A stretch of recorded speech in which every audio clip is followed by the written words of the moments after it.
Promote Boro long live. Long live, long live. Promote Boro long live. Long live, long live. El Mashare long live. Long live, long. Gossaigaon महकुमानि सिङाव थानाय जलेश्वरी समबाय समितिनि बिसायख'थिनि फिथाइखौ दिनै फोसावबाय। बिदिनो UPPL दोलोनिफ्राय गासै 15 जन बिजाथि होनाय 3 बिजाथिखौ रिजार्भ खथायाव होदोंमोन।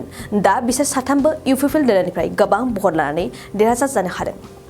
देरहासार जानायनि बिजाथिफोरनि मुङा फारियै गिडियन बसुमतारी, चित्रा बसुमतारी आरो राहेल कुस्कु। आद्रा थानाय बिजाथिफोरनि भट साननाय हाबाफारिया दासिमबो सोलिगासिनो दं।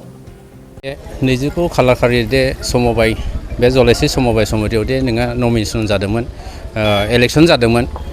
बेवहाय दे आंनि नुनायावहाय आंनि माबाखौहाय रायजो राजाफ्रा बिराद मदद होनाय जादों आरो बिथांमोननि मददनि जुनैनो आङो दिनै बे देरहानाय माबाखौ मोननो हादों। बेनिखायनो आङो दिनैहाय बेखौनो बुंनो लुबैयो, जाय रायजो राजाफ्रा आंनो भट होदों, जा भट होनानै जायआ आंखौ देरहा होदों, बिसोरनिसिम आङो बेखौनो मेसेज होनो सानदों जे बिसोरनि थाखाय आङो देरहाबाय होननानै जाहाथे बिसोरो अरायसम माबानानै थायो, बेखौनो आङो खामना खालामदों। नोंथाङा बेसेबांसिम भट लानानै नोंथाङा देरहानो हागोन दिनैनि रिजाल्टआवहाय? आङो 1196 आवहाय इउपिपिएल पार्टिनिफ्राय।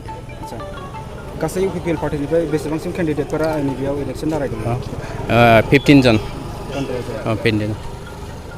बेयाव रिजार्भ खथा हिसाबै आं सासे थाबाय एसटि खथानिफ्राय आरो महिला रिजार्भआवहाय 2 दङमोन जोंनिहा। औ 2निबो उइनार इउपिपिएलनिफ्राय उइनार जाजोब्बाय। उइनार जाजोब्बाय। औ थ' बे समावहाय आङो बेखौनो बुंनो सानदों रायजो राजानि सिङाव दे आं जे देरहाबाय, दे देरहानायनि जुनै आङो बे समाव आं बेखौनो खामानि मावनो सानदों दे बेवहाय गोबां भटारफोरना शेयार कार्ड गैया, शेयार कार्ड बानायना होनाय जायाखै। देबो आं बेखौ बानायगोन आरो बेवहाय जेरैबायदि जेरैबायदि नोङो माबाफोर मोननांगौ बेफोरो सोरबाया रेशन कार्डआनो गैया, दा बेफोरखौनो आङो मावना होगोन होननानै आं सानदों आरो। नोंथांनि सिनायथिया? आङो गिडियन बसुमतारी, अक्सिगुरिनि। मोनसे गोजोनथाव खौरां।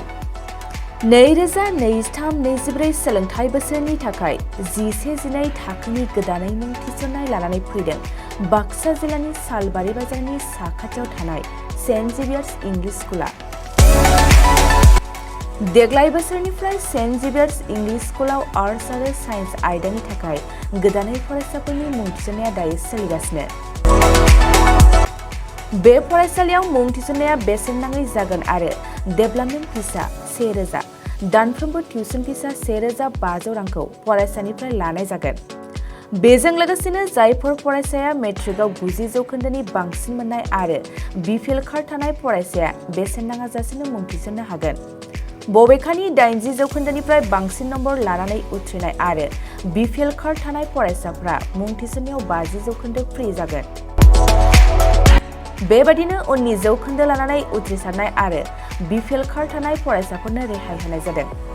लोगोसे बे फरायसालियाव फरायसाफोरनि थाखाय हस्टेलनि खाबुबो दं।